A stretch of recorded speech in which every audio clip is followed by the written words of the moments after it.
questions? If not, Yes, absolutely. okay, thank you. So, does anyone have a serious question for Mr. Michael?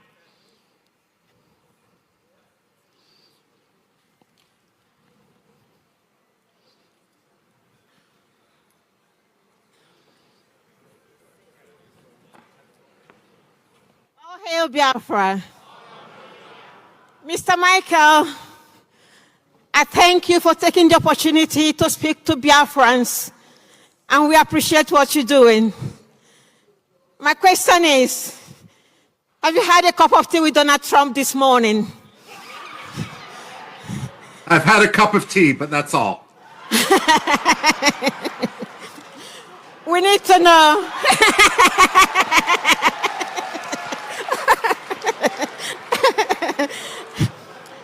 We need to know, with your own experience, what do you think Donald Trump will be saying at this moment? Let me put it this way. Personnel is policy. Donald Trump is the president, but what matters are those who will be staffing him at the Undersecretary of State for Africa level, at the National Security Council, and the Pentagon. That is who need, and I'm sorry, also in the Senate Foreign Relations Committee separately. That is who needs to be lobbied if the Biafrans are going to convince the United States. Quite frankly, American attention right now is on China, it's on Russia, it's on Israel. It behooves the Biafrans to make sure that Biafra gets the headlines for the right reasons. If I may, and this isn't an either or, the Somalilanders have been at this for years and have made tremendous strides. You can jump over much of the preliminary work they have done to make your case.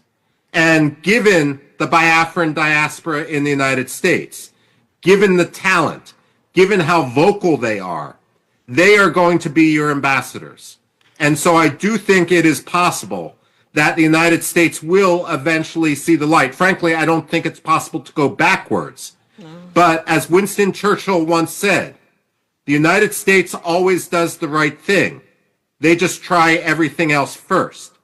It's important to get through that process much quicker. Thank you very much. Sorry, I didn't introduce myself. My name is Sister Dominica Oleune. I'm from Olo State. Thank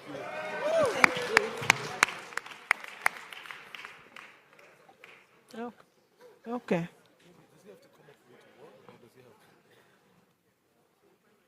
Yeah. Okay. Do you want to take it to him? Thank you.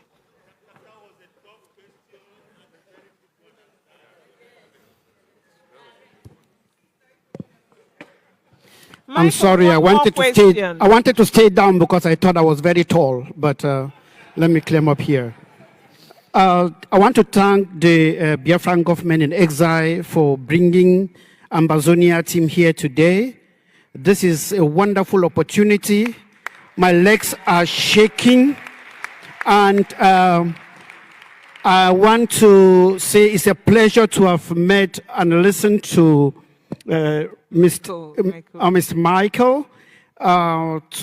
In fact, I don't just know, I'm pumping out. And I want to make him to understand that Biafra and Ambazonia are seismic twins. I'm seeing him here. I was looking there. All right. Hello. Yeah, they are seismic twins. And I just want to ask you if you've also made some research on the genocide La République du Cameroon is emitting in Ambazonia, with the scorched earth policy, burning of villages, amputation, burning of fathers and mothers in their houses. And if that is done, that would be a very, very great thing for me to take home today. And hail Biafra. Thank you very much. I am aware of the situation. I'm aware of the fighting between the Francophones and the Anglophones. I'm aware, based on the Cameroonian community in the United States, in Washington, D.C., who say and describe how much of a police state it is as soon as they land in the country, how they're afraid to go back. I've been in, I've listened to phone calls that people have put on speakerphone to hear about the situation back home. So I am aware of the situation. Aside from a brief airport layover in Douala, I've never actually been to Cameroon. And I would hope to be able to write more about it in the future. The closest I have gotten is to the Central African Republic. But look, without doubt, this is my frustration with the United States. Africa is the second most populous continent. It is, when I look at the economy of Africa, largely, the fact of the matter is Africa is the continent of the 21st century. And I find it shameful, the difference between the rhetoric of the United States and the reality of our policy. We should not be ignoring Africa anywhere.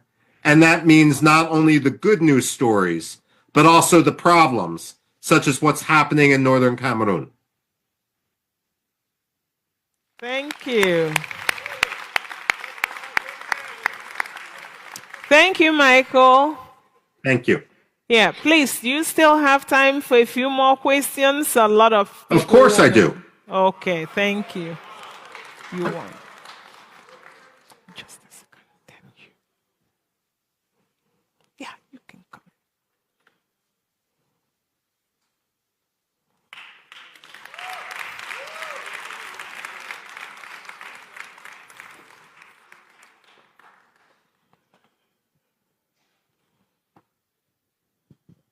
Good day, Michael. Good day. How are you doing? Very good, thank you. My name is Dr. Ngozi Orobweze. I am the Chief of Staff to the United States of Biafra.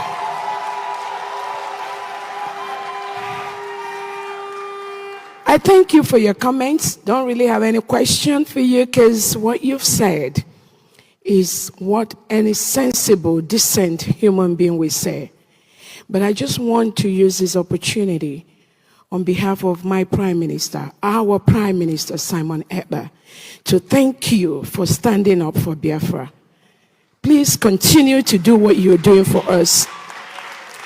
Biafrans and generations unborn will be very, very kind to you. That's all I need to say. Thank you so much.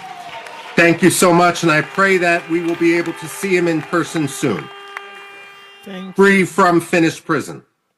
Thank you.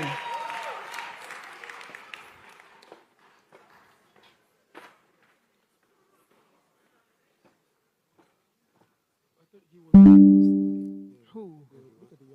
Who? Oh, this one? Okay. So, Michael, we have a young man who wants to speak to you from the perspective of the youth of Biafra. Thank you. Hello, Michael. How are you doing today? Pretty good, thank you so much. That's good. So my name is Chimuchem Anyomere. My family have brought me out here today to understand about this fight for Biafra and this freedom. And my question is there any way or any advice that you can give to us to be able to, influence the other young students or young people who want to try and at least contribute or try and help out spreading the word and trying to get a lot of people to get involved with this freedom for our Biafra and everything? Yes, my advice is always write, and write. But don't write simply for the Biafran community. You're writing for people who already agree with you. You want to write specifically for non-Biafrans. You want to write for people that disagree with you. You never want to look at someone as your enemy, but rather as someone who is wrong and needs to be convinced to be right. And if you push them into a corner, it's natural human nature that they're going to dig in their heels. But if they are, if it's not a personalized discussion, but rather a discussion of facts, then they can save face when they switch sides and understand that freedom and liberty for Biafra matter. So write for university newspapers, write for school newspapers, write for local newspapers, and write for national news outlets. What I would always say, again, as a writer, and this is something that I've always scratched my head about. You can see I've scratched all my hair off. The fact of the matter is that people will say, not on the Biafra issue, but on other issues, I wrote a letter to the New York Times and they refused to publish it, so I'm emailing it around, and the letter is 2,000 words long. Wow. But New York Times letters are only 125 words. It's not that the New York Times disagreed with Biafra. It's that the letter didn't fit the format. So my advice as someone who's published more than 4,000 op-eds, articles, book chapters, and so forth, is you always look at the other letters, articles, and so forth that are published, and you copy the style precisely. No one is going to make an exception for you. So once you get the system, it's actually easy to get published. Editors need a lot of material. I would also say, and I say this, one of my jobs is as an editor. Editors can be very lazy people. If I have two pieces that come in, and one is already perfectly edited and only takes me 5 minutes to go through, and the other one is a mess and takes me 2 hours to work on, I'm going to go on the one that takes me 5 minutes. Okay. And so it's important that the editor's job isn't to make it publishable. It's the writer's job. But you guys have the content. You guys have the facts on your side. Right. It's just a matter of figuring out how to get them to the public. Okay. And for that, I commend your energy. Thank you so much. Thank you. God bless everyone. Thank you. God bless you.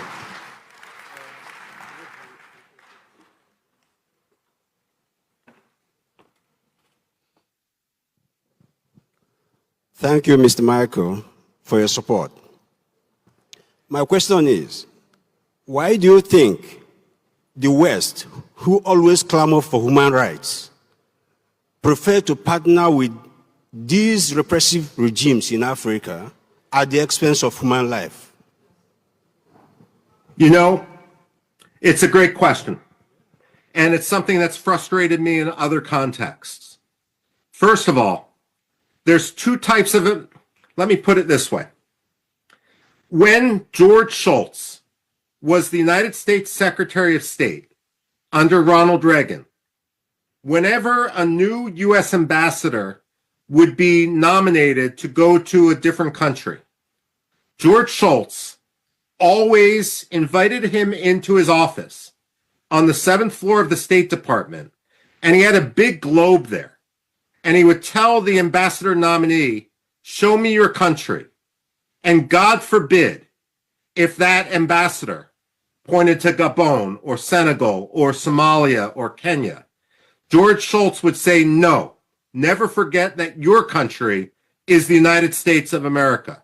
The point of this is that some ambassadors believe that they are successful if they have good relations with the country to which they are sent. But that's not the job of the ambassador to be liked by the president, the prime minister, or the dictator. It's the job of the president to advocate for United States national interests. And I would argue that United States national interests are at their strongest when they are backed by liberty and moral clarity. So, rather than have an ambassador who simply wants to have good personal relations with an undemocratic leader and therefore endorses undemocratic things or ignores real problems, it's essential that we stand with moral clarity, even if it makes for an uncomfortable meeting.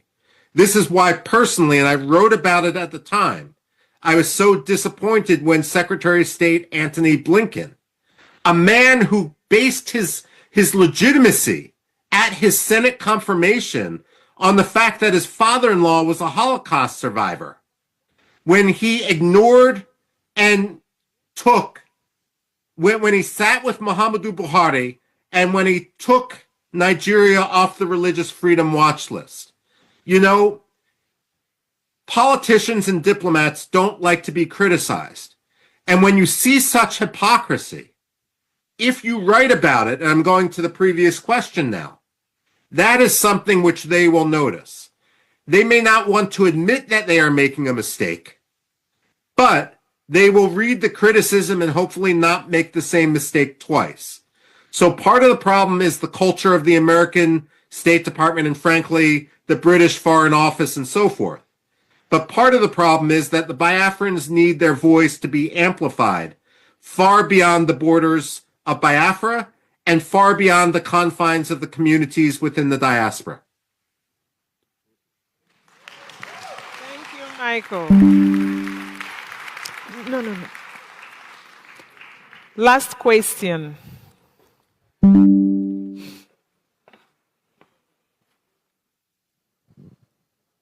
Thank you, Michael. Thank you. Yeah, we really appreciate you.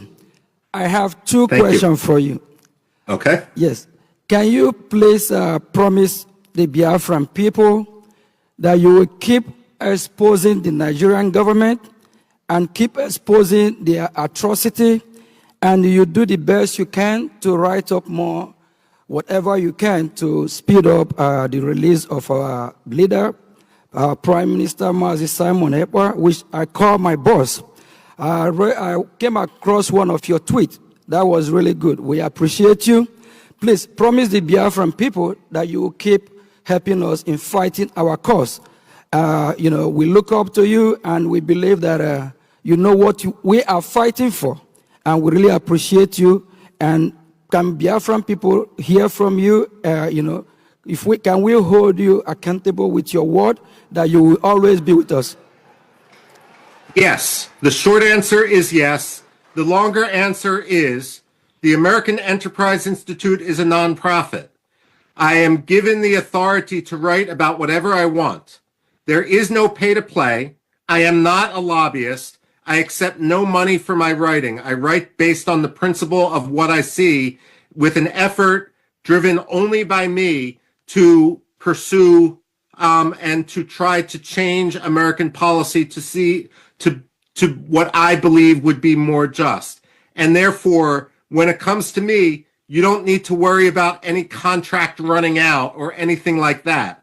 That's not why I'm involved. And again, I will never accept any money from a Nigerian. I will never accept any money from a Biafran. I will never accept any money from a lobbyist. I'm doing this because it's right, and therefore I will continue to do it. It's a publish or perish world for an academic, and I'm hooked on the Biafran cause. Thank you very much. One more again, Congressman Jim Moran, which I know you know, and he's our lobby, and we actually have an alliance here with us as well. Can you as well promise Biafrans that you will work closely, I know, with your, what you're doing, and Congressman Moran and alliance, they'll be doing a good job, that you work closely with them as well to bring justice for Biafran people. Thank you. If I may just say, I've testified in Congress before Jim Moran when he was in Congress. And the congressman and I disagree on everything. It wasn't a pleasant hearing for me, and it may not have been a pleasant hearing for him. But, sometimes principle unites.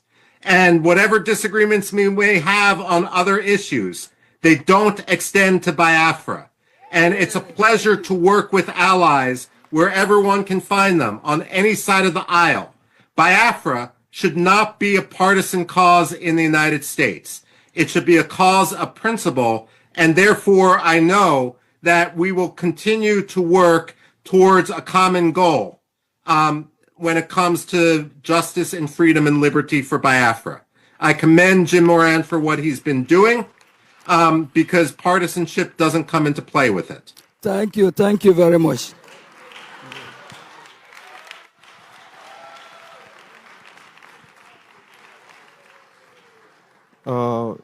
Mr. Robin, thank you very much for your commitment in putting the truth out there to the public.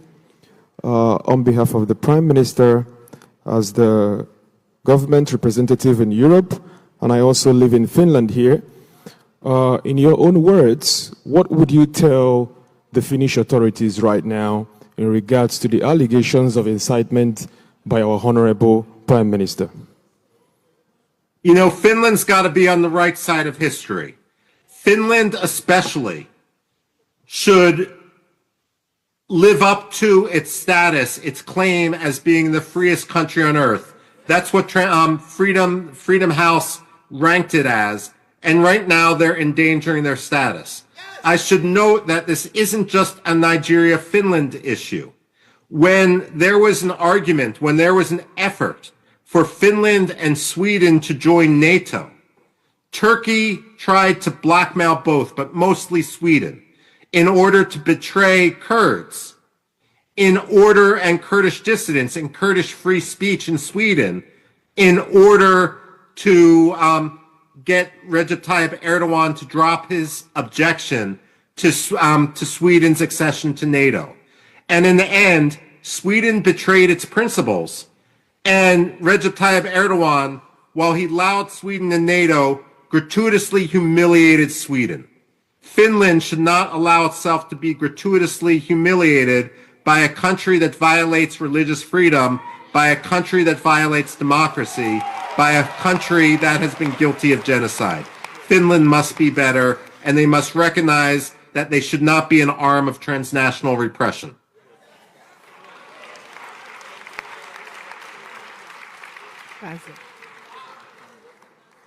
Thank you so much, Mr. Robin. Okay.